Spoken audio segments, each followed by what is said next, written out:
तेरे टुकड़े होंगे इंशाअल्लाह का समर्थन करने वाली राम विरोधी कांग्रेस की रामलीला मैदान में हुई कुंठाग्रस्त घुसपैठिया परस्त रैली में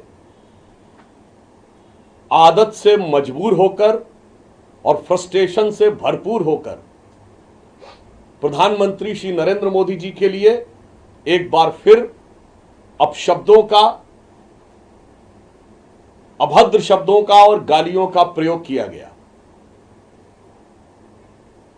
एक बार फिर उनके कार्यकर्ताओं के द्वारा मोदी जी की मृत्यु की कामना और कब्र खुदने जैसे शब्दों के नारे लगाते हुए वीडियो उपलब्ध हुए हैं। यह दर्शाता है कि कांग्रेस पार्टी अब मुस्लिम लीगी माओवादी एजेंडा के तहत चलते हुए एक राजनैतिक दल के स्थान पर अराजकता का मंच बनती चली जा रही है।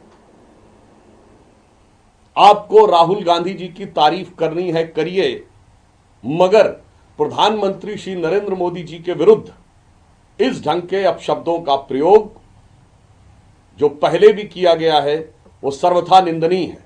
यद्यपि कोई तुलना नहीं है जहां राहुल गांधी जी भारत की राजनीति और अपनी पार्टी के सर्वाधिक असफल और सर्वाधिक उच्छृंखल नेता साबित हुए हैं, वहीं श्री नरेंद्र मोदी जी भारत की राजनीति और भारतीय जनता पार्टी के सर्वाधिक सफल और सर्वाधिक कर्मठ नेता साबित हुए हैं।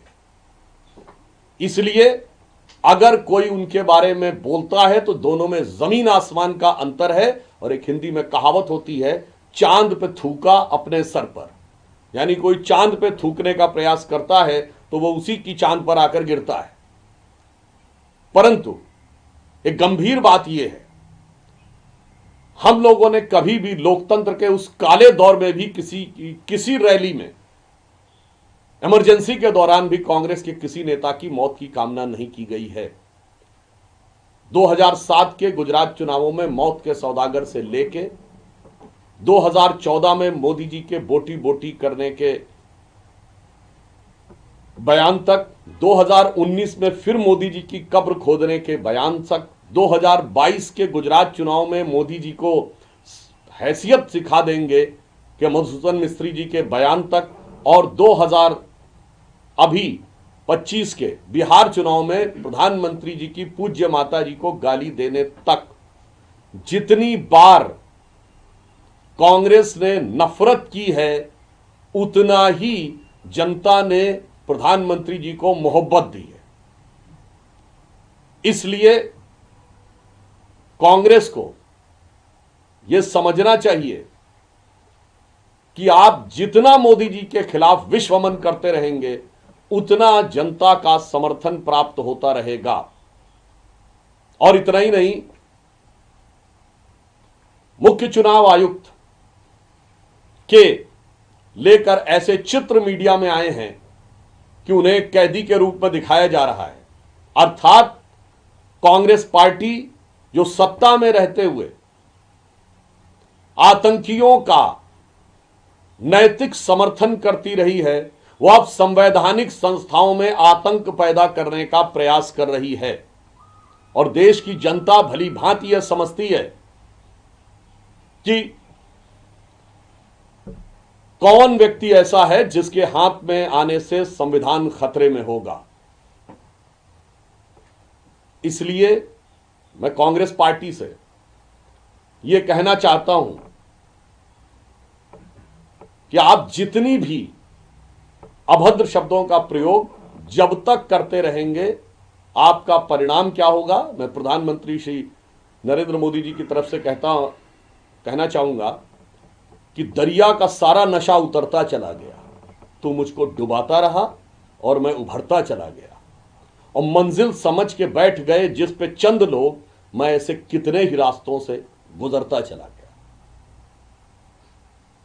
दूसरा बिंदु मैं कहना चाहूंगा, मगर कांग्रेस पार्टी की एक बात के लिए मैं तारीफ करना चाहूंगा कि वो प्रधानमंत्री जी को गाली देने में भी अपने वोट बैंक का पूरा ध्यान रखते हैं।